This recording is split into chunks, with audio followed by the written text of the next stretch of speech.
కాకినాడ జిల్లా పెద్దపొడి మండలం గొల్లల మామిడాడ గ్రామంలో శ్రీ సూర్యనారాయణ స్వామివారి ఆలయం, శ్రీ కోదండ రామచంద్రమూర్తి వారి ఆలయంలో తొలి ఏకాదశి సందర్భంగా ఆలయాల్లో తెల్లవారుజాము నుంచి ప్రత్యేక అభిషేకాలు, పలు వర్ణాల పుష్పాల అలంకరణతో వచ్చిన భక్తులందరూ స్వామివారి దర్శనాలు కల్పించి అనంతరం పేలాలు ప్రసాదంగా పంపిణీ చేశారు.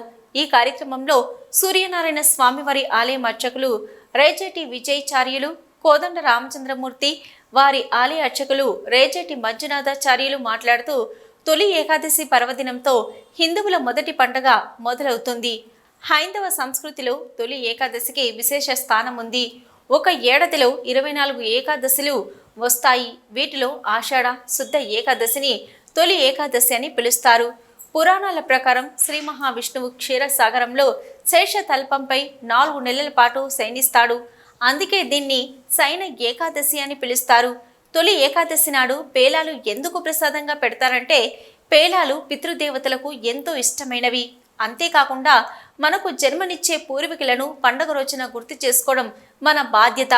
వాతావరణ పరిస్థితులు మార్పు వచ్చి కాలం బట్టి మన శరీర ఆరోగ్యానికి మేలు కలుగుతుందని స్వీకరిస్తాం. అందువల్ల ఈ రోజున ఆలయాల్లో, ఇళ్లలో పేలాలు ప్రసాదంగా పంచడం ఆనవాయితీగా వస్తుంది. ఈ కార్యక్రమంలో కోదండ రామచంద్రమూర్తి వారి ఆలయం ధర్మకర్త ద్వారంపూడి శ్రీరామ మురళీకృష్ణ శ్రీనివాసరెడ్డి, సూర్యనారాయణ స్వామి వారి ఆలయ ఈవో మురళి వీరభద్రారావు పాల్గొన్నారు.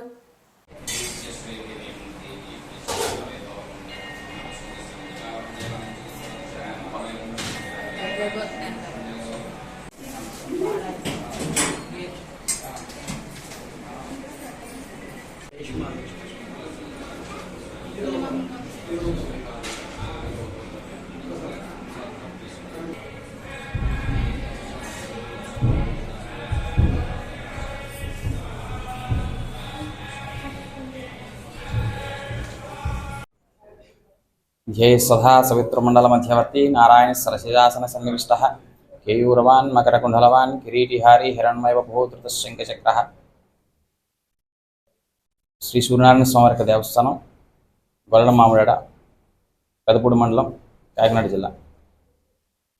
ఈరోజు స్వామివారికి తొలి ఏకాదశి పురస్కరించుకొని ప్రాతకాలార్చనలో స్వామివారికి విశేషంగా అభిషేకార్చన కార్యక్రమాలు పూర్తయిన తర్వాత విశేష అలంకరణ తర్వాత స్వామివారికి ఈరోజు స్వామివారికి తొలి ఏకాదశి రోజున ఈరోజు నుంచి చాతుర్మాస్య దీక్షలు ప్రారంభం అవుతాయి।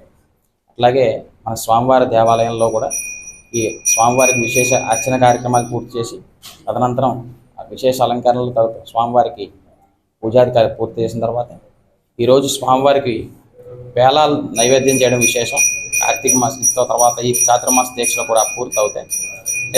దేవాలయంలో పంటలన్నీ కూడా సమృద్ధిగా ఉండాలి భగవంతుడికి అని చెప్పి ఏదైతే ఈ పేలాలు నైవేద్యం చేస్తామో ఇది స్వామివారికి నివేదన చేసి ఇది భక్తులందరికీ ప్రసాదంగా విడిచిపెట్టి ఈ తర్వాత వచ్చేటువంటి వర్షాకాలంలో పంటలన్నీ కూడా సస్యశ్యామలంగా ఉండి సమృద్ధిగా రైతుకు అందాలి అనేటువంటి భావనతో ఇది కార్యక్రమాన్ని కూడా చేయడం జరుగుతుంది। ఈరోజు స్వామివారికి ఈ ప్రసాద నివేదన అనంతరం భక్తులందరూ కూడా దర్శించుకునే విధంగా అన్ని విశేషమైనటువంటి ఏర్పాట్లు కూడా చేయడం జరిగింది।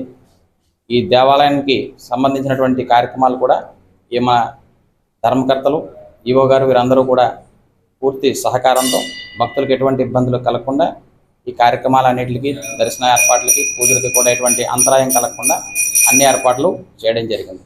జై శ్రీనారాయణ।